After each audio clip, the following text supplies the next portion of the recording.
Muito boa tarde, agora em Belo Horizonte, 12h06. Começa o Rede Notícia desta segunda-feira, 9 de junho de 2025, em transmissão simultânea pela TV Horizonte, no canal digital 30.1, na Rádio América FM, na sintonia de 107,1 e também na Cultura M, 830 kHz. Muito prazer, eu sou André Santos. Boa tarde, Adriana. Boa tarde, André. Tudo bem? Tudo bem. E boa tarde também, tudo jóia. Uma ótima semana pra gente, né? E uma boa tarde para você que nos acompanha. Eu sou Adriana Ferreira. Muito bom estar na sua companhia. A partir de agora, você acompanha os principais assuntos do dia de uma forma bem dinâmica para te deixar muito bem informado. Quero chamar você, telespectador e ouvinte, a participar do Rede Notícia com a gente. É fácil. Manda uma mensagem para o nosso WhatsApp. O telefone está aí na sua tela. DDD 31 996802910. Eu vou repetir. 996802910. E é claro que a gente quer também que você nos acompanhe nas nossas redes sociais. Você pode acompanhar o Rede Notícia no YouTube, no nosso canal, @TV Horizonte Oficial, e também nos seguir lá no Instagram, no @TV Horizonte Oficial, né? E também o Rádio América Oficial. E também vou fazer um pedido para você seguir a gente no nosso canal exclusivo do Rede Notícia, Rede Notícia TVH, @Rede Notícia TVH, lá no YouTube. Você encontra os cortes do programa, também os programas na íntegra. Já passamos de 4.000 inscritos e eu quero você lá juntinho com a gente. E a gente vai começar o Rede Notícia desta segunda-feira falando aí do início da greve dos transportadores de combustíveis e derivados de petróleo na Grande BH. O movimento grevista foi deflagrado na madrugada de hoje e, neste momento, dezenas de caminhões-tanque se encontram parados nas proximidades da refinaria Gabriel Passos, em Betim, na região metropolitana de Belo Horizonte. Adriana. Daqui a pouquinho a gente vai acionar a nossa reportagem, porque a gente está acompanhando, né, desde cedo essa questão, né, essa possibilidade de greve, ou até mesmo já é uma greve, de acordo com o presidente do Sinditanque, Irani Gomes, e a gente vai ouvi-lo nesse momento. Os transportadores de combustível derivado de petróleo do Estado de Minas Gerais estão reivindicando a Lei 13.703/2018, que instituiu o piso mínimo do frete, e também da Lei 10.209/2001, que instituiu o pagamento do vale-pedágio, que não está sendo cumprido pelas distribuidoras. Mediante isso, os transportadores de combustível derivado de petróleo do Estado de Minas Gerais resolveram cruzar os braços até que as distribuidoras se manifestem e cumpram a lei vigente. Olha, existe uma possibilidade de desabastecimento dos postos de combustíveis de Minas Gerais, e em especial da Grande BH. Isso é realmente uma realidade e, por isso, a gente saiu fazendo contato com as instituições que são responsáveis, né, por cada uma dessas questões que estão envolvidas. Em nota, o Minaspetro, que é o Sindicato do Comércio Varejista dos Derivados de Petróleos aqui em Minas Gerais, informou que o movimento grevista dos transportadores ainda não afeta o abastecimento de combustíveis em Belo Horizonte e na Grande BH. O sindicato disse ainda que monitora a negociação entre a Vibra, que é a distribuidora responsável, né, por garantir aí o abastecimento desses tanques, e os representantes do Sinditanque BH. E procurada, a Vibra Distribuidora informou que a empresa está adotando todas as medidas necessárias para mitigar, né, eventuais riscos de desabastecimento e atendimento aos clientes. A Vibra ressalta ainda que contratos firmados entre distribuidor e as empresas transportadoras encontram-se vigentes e precisam ser cumpridos sob pena de aplicação né, do que rege a legislação, do que está previsto. Ainda em nota, a distribuidora informou o compromisso com a regularidade do abastecimento no estado de Minas Gerais e permanece em articulação com os órgãos competentes para assegurar a continuidade dos serviços. E aí, André, eu vou só abrir um parênteses para avisar a população que não precisa correr aos postos de combustíveis para abastecer os carros, tá, gente? Aqui não é um alarde. A gente está comunicando que há uma possibilidade real de greve, mas há a negociação sendo feita. Inclusive, né, nesse momento, né, Adriana? Isso. Representantes da Vibra e do Sinditanque são reunidos nesse momento em Betim para poder tentar chegar a algum tipo de negociação. Então, não é questão de Exato. alarde, é informação apenas. Tanto que o próprio Sinditank, né, o Minas Petro, aliás, avisa que não há nenhum tipo de problema em abastecimento nesse momento em Belo Horizonte, na região metropolitana. Então, é preciso ficar de olho, é preciso ficar atento, a gente vai acompanhar toda essa negociação para ver o que desenrolar, né, vai haver, mas, nesse momento, não precisa correr para abastecer o carro, tá? Então fica esse recado para vocês, mas a gente vai acompanhando e trazendo as novidades, né? Inclusive, a gente está com a repórter Lani Grace lá nas proximidades da refinaria Gabriel Passos, em Betim, na Grande BH. Daqui a pouco ela vai trazer ao vivo a situação de momento para você que está vendo a TV Horizonte e também nos ouvindo nas rádios América FM e na Cultura AM. Olha só, gente, a Polícia Civil investiga uma suposta quadrilha envolvida em um esquema de fraudes tributárias aqui em Minas Gerais. De acordo com as investigações, o grupo também estava envolvido em crimes como estelionato, organização criminosa, lavagem de dinheiro, falsificação de documentos e uso de documentos falsos. As investigações mostram que diversas empresas foram afetadas pelo esquema criminoso que já ultrapassa 7,5 milhões de reais. Mandados de busca e apreensão foram cumpridos em 5 endereços em Belo Horizonte e em Nova Lima. Um dos suspeitos de integrar a quadrilha é um advogado trabalhista, ou melhor, um advogado tributarista.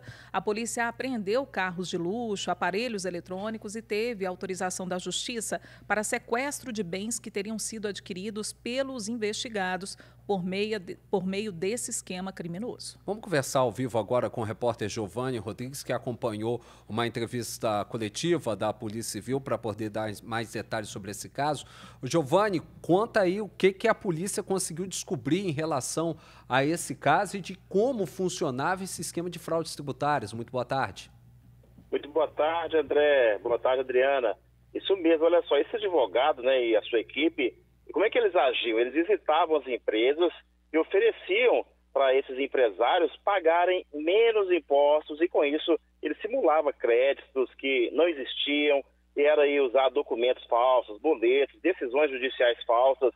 Isso também gerava aí um processo, né, de compensação e, na verdade, André e Adriana, ele enganava as empresas e também, ao mesmo tempo, enganava a Receita Federal e Estadual. E, neste meio tempo, ele recebia aí os honorários combinados aí com essas empresas de 10% a 20%, viu? Este advogado, ele enganou 10 empresas, ele responde aí a 8 inquéritos policiais e ele recebeu aí um prejuízo de honorário aí que chega a 7 bilhões de reais, viu? Nós conversamos aqui com o delegado Rafael Alexandre de Faria, onde ele conta mais sobre essa ação. Vamos acompanhar.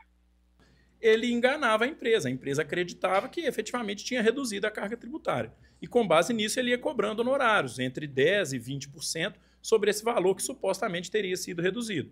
E aí o esquema vem à tona quando a Receita indefere e verifica que aquele crédito tributário não existia, verifica que o documento que foi apresentado era falso, e aí a empresa tem que pagar todo aquele tributo que ela deixou de pagar, acrescido de multa, juros e uma série de outras penalidades, e ele já recebeu o honorário dele durante todo aquele tempo, né? Então, na verdade, não foi prestado o serviço advocatício, o que aconteceu foi a falsificação de documento e a tentativa de enganar o fisco, né, com um crédito tributário que não existia.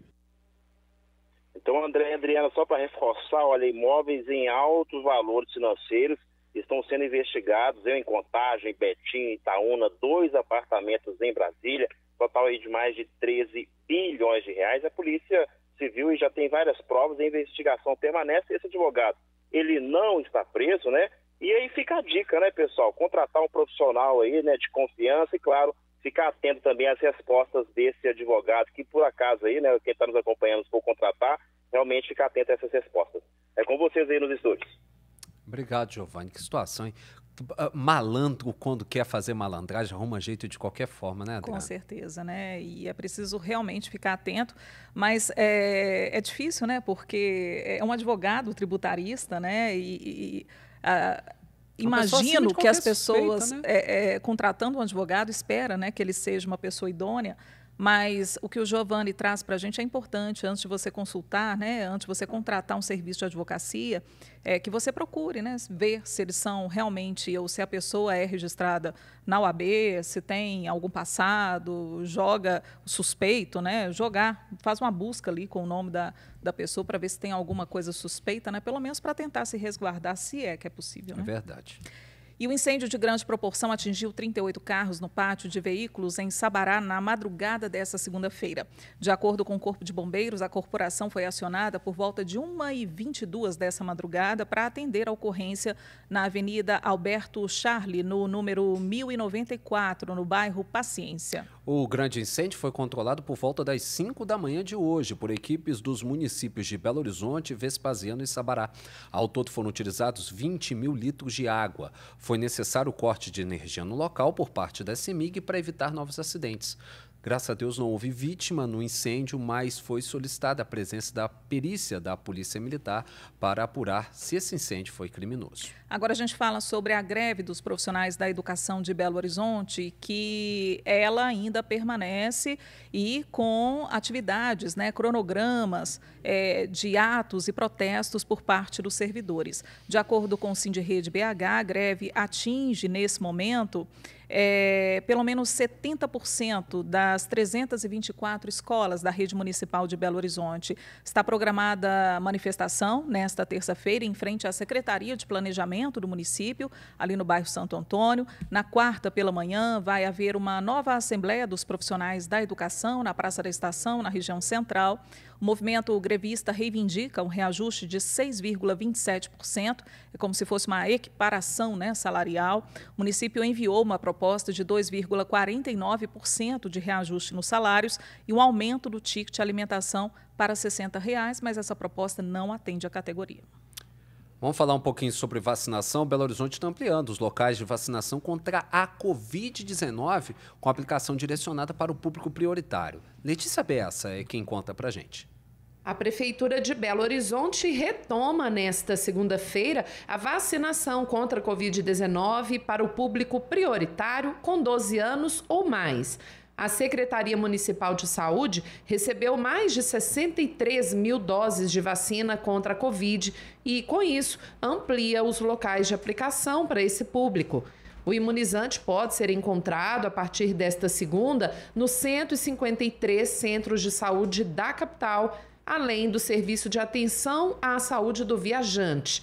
No site da Prefeitura tem a lista completa de quem faz parte dos grupos especiais e que devem receber a dose, além dos endereços e dos horários de funcionamento. O site é o pbh.gov.br. Repórter Letícia Bessa. E amanhã tem vacinação na estação Carlos Prates. O repórter Nilton Lopes tem os detalhes. A Prefeitura de Belo Horizonte vai vacinar a população contra a gripe na estação Carlos Prates nesta terça-feira, dia 10 de junho. A iniciativa vai ocorrer das 8 da manhã às 4 da tarde, com o objetivo de facilitar o acesso à vacinação, promovendo saúde e prevenção em ambientes de grande circulação. A imunização contra a gripe tem como objetivo reduzir as complicações, internações e até a mortalidade por causa de infecções causadas pelo vírus da influenza. As doses podem ser aplicadas em todas as pessoas a partir de 6 meses de idade. A ação no metrô já registra resultados positivos nas primeiras estações atendidas, com mais de 3.200 pessoas vacinadas. Para receber a imunização, é necessário apresentar o documento com foto. Em Belo Horizonte, a vacinação ocorre também nos 153 postos de saúde espalhados pela cidade e em outros pontos extras. Os detalhes da imunização contra a gripe estão no site pbh.gov.br. Repórter Nilton Lopes. Agora a gente vai para um rápido intervalo, a gente volta em instantes e daqui a pouco a gente vai falar também sobre os depoimentos dos réus envolvidos no golpe do dia 8 de janeiro, né, no Supremo Tribunal Federal. É o assunto daqui a pouquinho.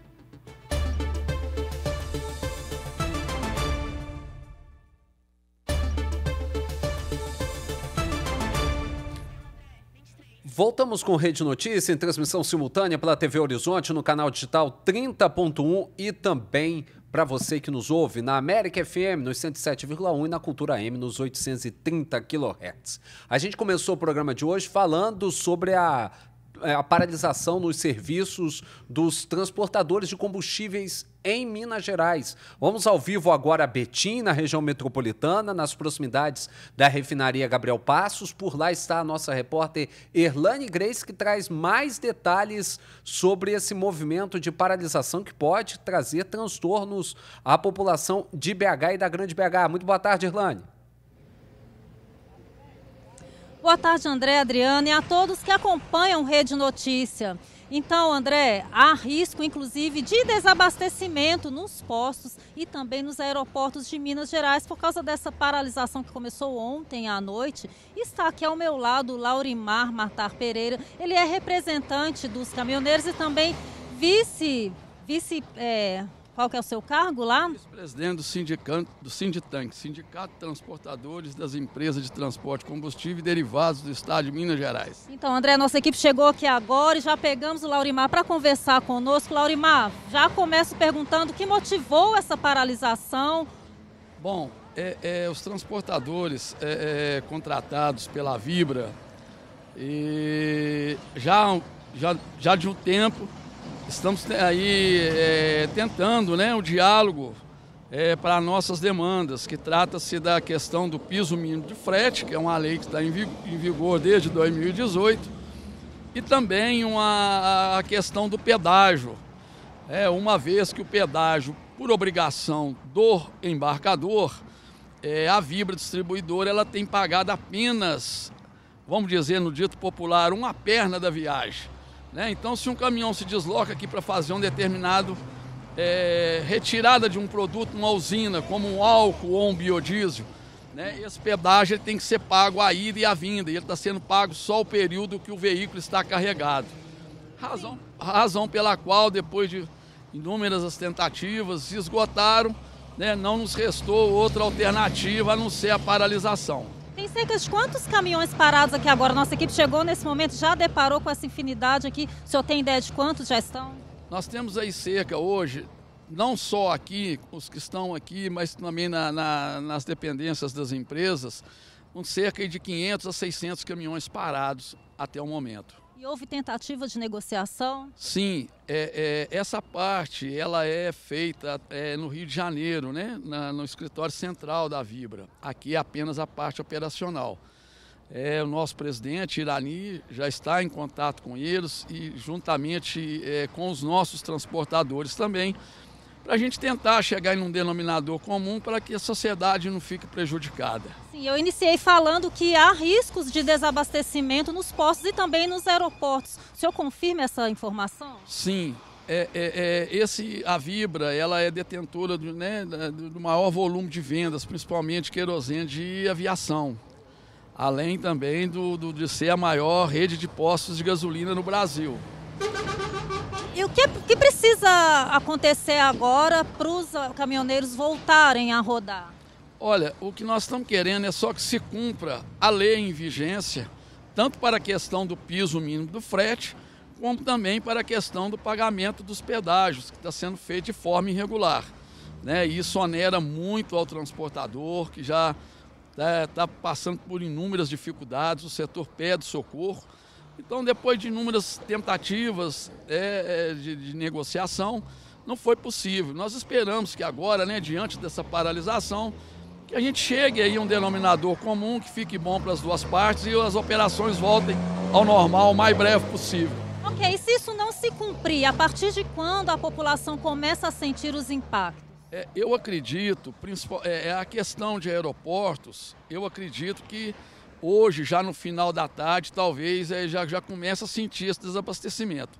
E os postos que têm a bandeira Vibra, também a partir de amanhã, provavelmente já vão conseguir sentir essa falta de abastecimento. Ok, muito obrigada pela participação. Então é isso, Segundo o Laurimar, a movimentação aí, a paralisação continua até que cheguem a um acordo e negociem. E vamos acompanhando aí as atualizações ao longo da nossa programação. Agora é com vocês aí no estúdio, André e Adriana. Obrigado, Erlane. É bom que a gente ressalte aqui que a Vibra é a antiga BR Distribuidora. Então, é apenas uma das várias distribuidoras de combustíveis que nós temos abastecendo o mercado brasileiro. E uma outra coisa, né, muito bem colocada aqui pela Adriana, né, Adriana?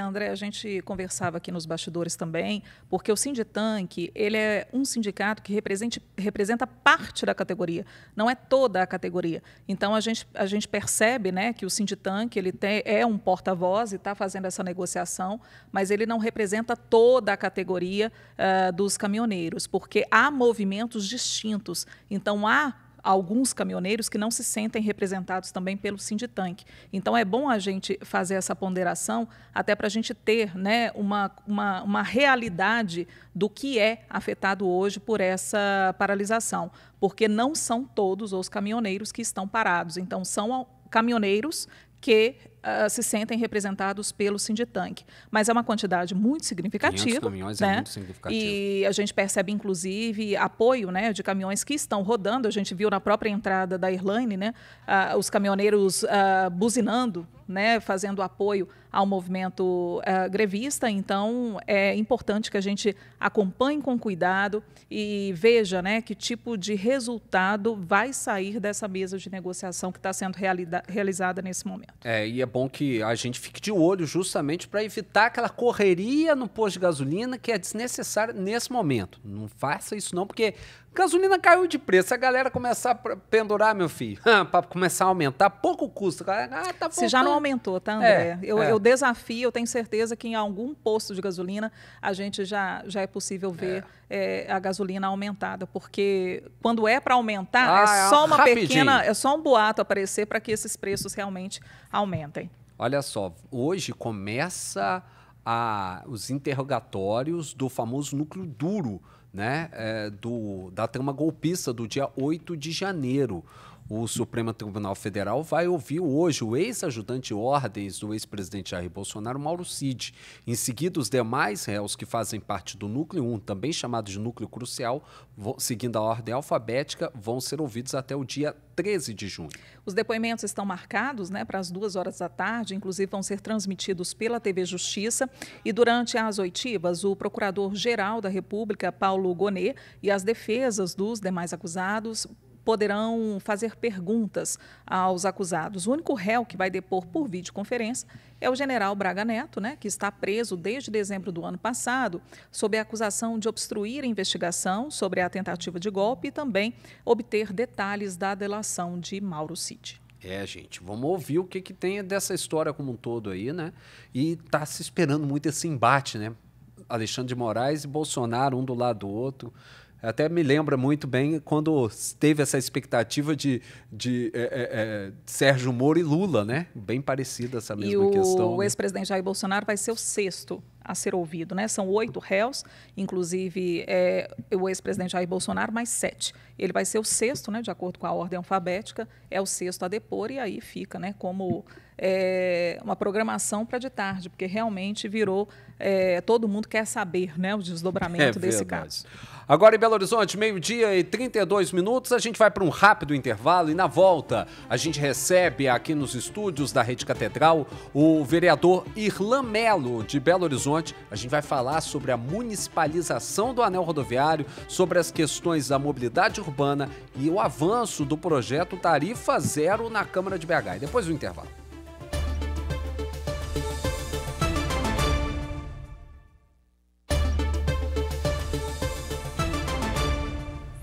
Estamos de volta aqui com o nosso Rede Notícia, 12h35. Vamos conversar agora com o vereador de Belo Horizonte, Irlan Melo, do Republicanos, para a gente falar muito sobre questões viárias e, em especial, sobre o anel rodoviário, né, vereador? Sim. Obrigado, antes de tudo, por atendido o nosso convite, está com a gente aqui no Rede Notícias, falando para a TV Horizonte, Rádio Cultura AM e também Rádio América FM. É uma honra para mim, assim, quero parabenizar vocês também pelo trabalho e por esse programa aqui também. Estou muito feliz de participar, viu? Estamos aí à disposição da cidade de Belo Horizonte. E a gente fica feliz, porque a gente sabe que a noite, né, foi uma noite mais tumultuada, mas que bom que o senhor está aqui com a gente para falar sobre assuntos da nossa cidade. Vamos começar sobre a anel rodoviário, porque é uma causa sua, o senhor lutou bastante para que as áreas de escape fossem implementadas. O senhor esteve, inclusive, em diálogo com o governo federal na época, né, e encabeçou realmente essa pauta. Como que o senhor recebeu a notícia da municipalização e o senhor acha que realmente vai ser a solução para resolver, por exemplo, a questão dos acidentes, reduzir o número de acidentes? Adriana, eu recebi com muita alegria, eu fui participar ali também com muita esperança, como todos os belo-horizontinos que estão nos acompanhando hoje aqui. Por quê? O anel rodoviário hoje nada mais é do que uma grande avenida da cidade de Belo Horizonte. Quando lá em 2017 assumi a vereança e comecei um trabalho para a primeira área de escape, eu não imaginava que seria a primeira área de escape e única área de escape pública do Brasil, que já mais de 16 veículos já entraram ali, nós nunca mais tivemos uma morte lá embaixo no Betânia. Porém, isso é uma gota no oceano, né? Nós temos outras possibilidades para se resolver, como o alargamento dos viadutos, aquele pontilhão ali do Madre Gertrudes, que ali é um local onde passa por cima, passa os trens, e ali precisa de um alargamento também. Aí você pensa, ficamos dependendo sempre do governo federal para resolver, e não se resolvia. É muito distante, é uma dificuldade grande. Eu acredito que o Álvaro, ele é muito corajoso, mas o Fuad também, né? Porque foi ele que começou, e o Álvaro também, muito corajoso. Mas é tão necessário. Então, assim, minha esperança é que, de fato, a gente tenha, agora sim, obras estruturantes do anel rodoviário e ele pare de ser um problema e passe a ser, único e exclusivamente, uma solução do modal de trânsito da nossa cidade. Aí, vereador, você tocou num ponto que para mim me chama muita atenção desse processo, que é a ousadia da prefeitura de passar a cuidar de um trecho que ainda continua sendo rodoviário, embora seja municipalizado, e que enquanto a gente não tiver a solução do rodoanel, não se tira esse tráfego pesado de caminhões que existe no local. Você acha que o importante agora é pensar não só nas obras que a gente sabe que são necessárias para a fluidez do trânsito, mas a melhor organização do tráfego do anel rodoviário de Belo Horizonte? Com certeza, né? Muitas pessoas ficam comemorando, falando como se o governo federal tivesse feito alguma benesse para a cidade de Belo Horizonte. Na verdade, ele ficou livre de um grande problema, porque não resolvia nada, tinha que investir, agora não tem mais que investir, joga a bomba para Belo Horizonte, mas o Álvaro Damião também é do esporte, né? Ele mata no peito e quer fazer o gol, e eu estou junto com ele nisso, porque é importante. Não sei se vocês viram, se foi noticiado, que já estão acontecendo treinamentos no anel rodoviário. A gente até noticiou um aqui, inclusive. Por quê? Porque é algo novo para a cidade, né? Uma cidade administrar um anel rodoviário, algo que passam veículos de vários... Passa a ser a maior avenida de Belo Horizonte, 33 Exatamente, é isso aí. Então, assim, nós precisamos de quê? De ter um know-how ali. Em relação à área de escape, ok, funciona bem, a prefeitura administra, todas as vezes que entra alguém ali, já tem um esquema para se retirar, porém, no dia a dia, nós precisamos fazer muitas intervenções. E eu creio que Belo Horizonte vai conseguir fazer isso. E Belo Horizonte tem dinheiro para isso? Porque o orçamento que está andando agora em andamento, né, em tramitação dentro da Câmara, mostra que a cidade vai ter um déficit aproximado de R$500 bilhão para o ano que vem. Vai ter grana para poder... Porque a gente sabe que para poder gerir esse anel e fazer tudo que é necessário, precisa de muito dinheiro. Belo Horizonte vai ter recurso próprio para isso? O orçamento da cidade de Belo Horizonte é acima de R$21 bilhões. Eu creio que haverá uma necessidade de contingenciamento e de retirada, de reorganização para se ter o recurso necessário.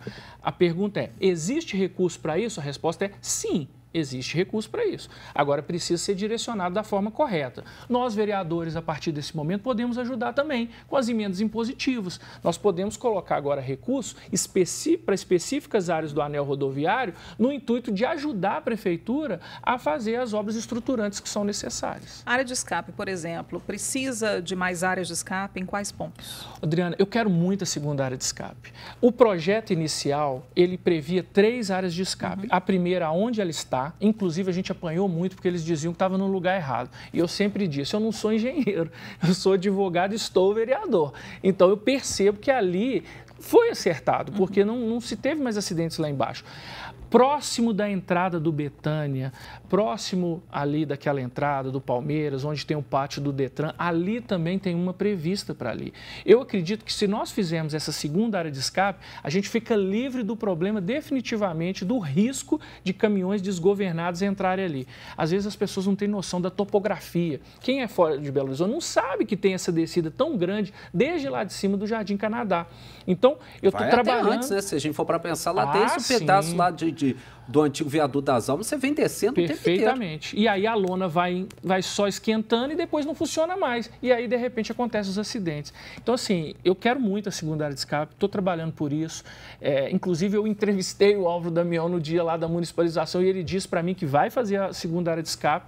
Vamos cobrar, sabe? Porque Belo Horizonte merece, né? Merece. E a duplicação de vias, por exemplo, no anel, é viável, porque a gente vê também uma concentração, uma urbanização muito grande, né, em torno do anel rodoviário. Está previsto a desapropriação? Já está em negociação algo nesse sentido? Parece que o governo federal tem, dentro do compromisso de municipalização, esse compromisso de retirada dessas famílias.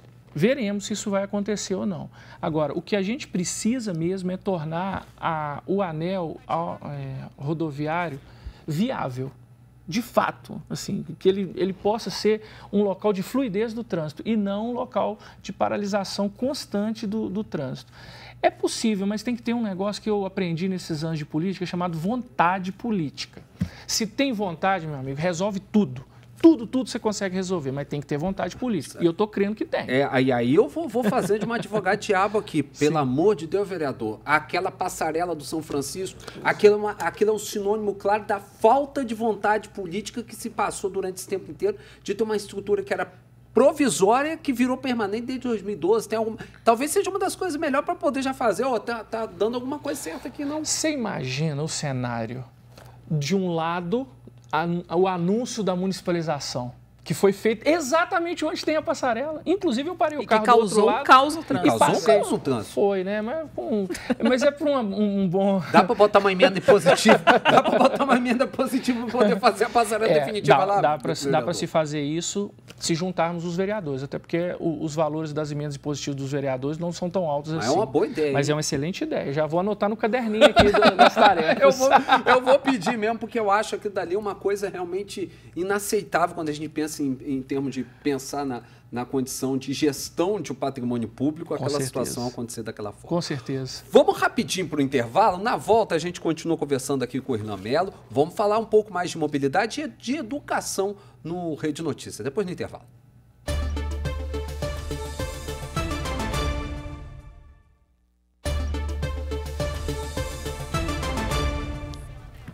Estamos de volta e seguimos aqui com o Rede Notícia, conversando com o vereador de Belo Horizonte, Irlan Mello, do Republicanos.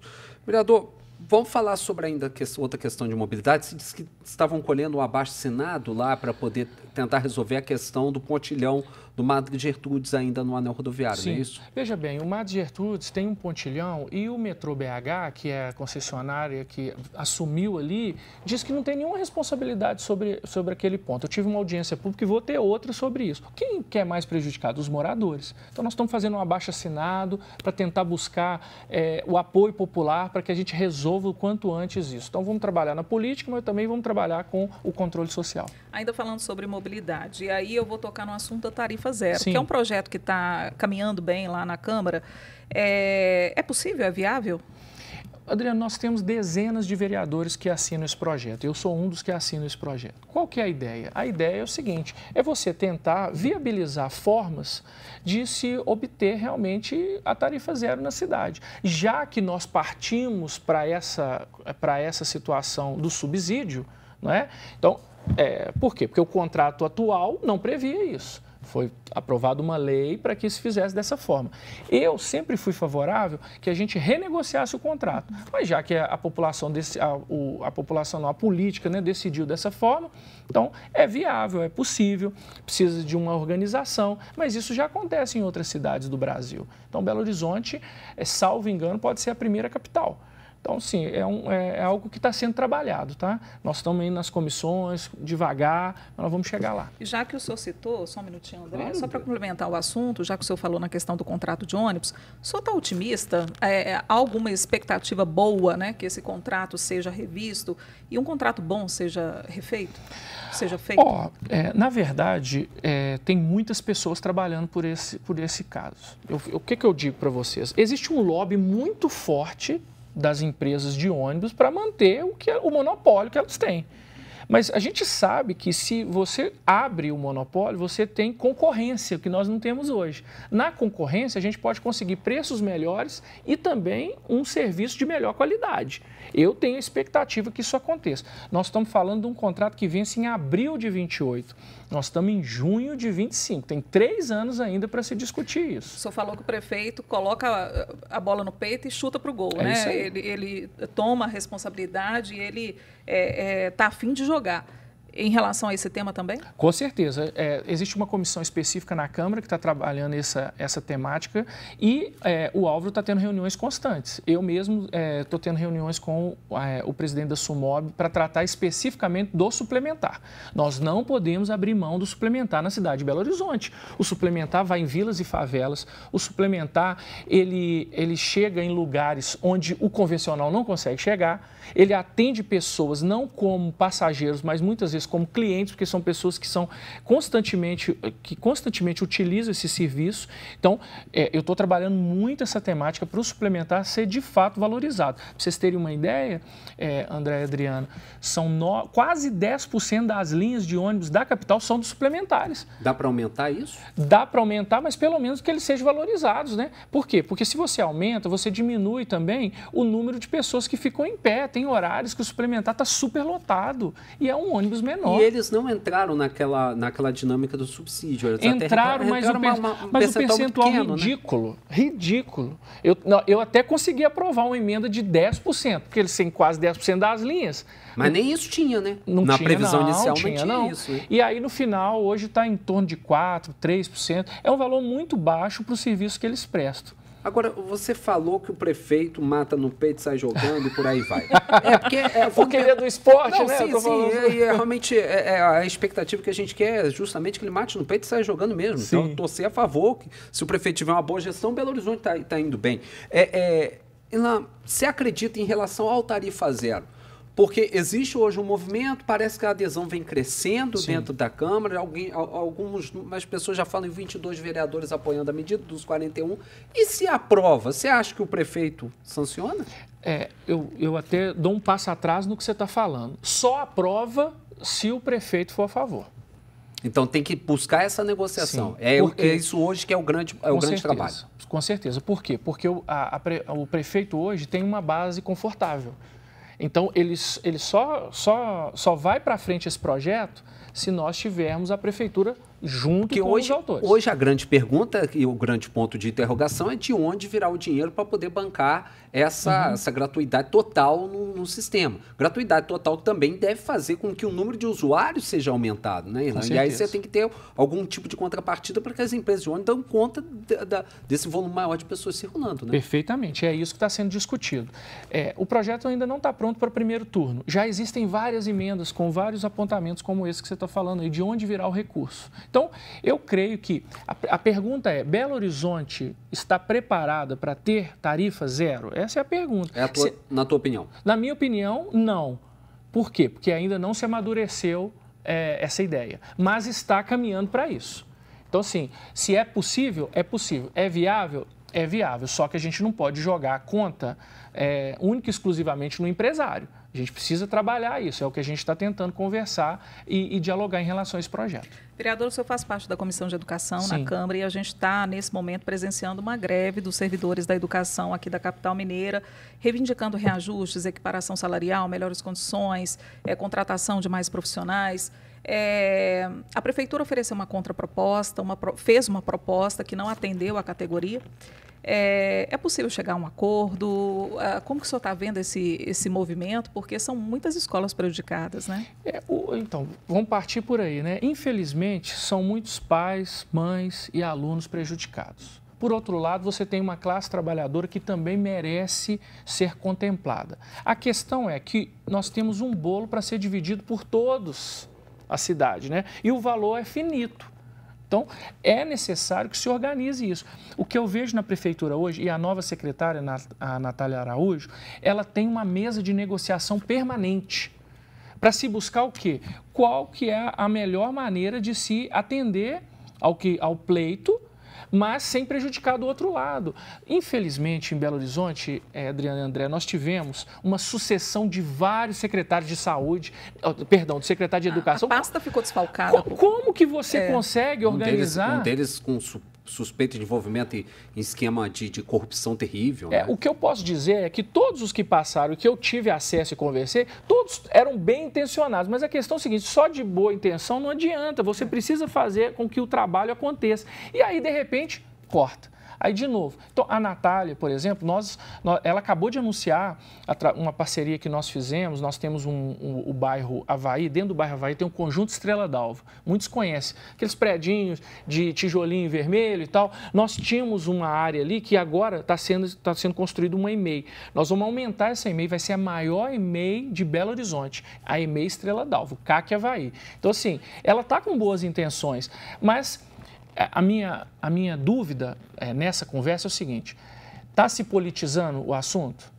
Por quê? Porque a gente sabe que o sindicato dos professores é ligado a um partido político.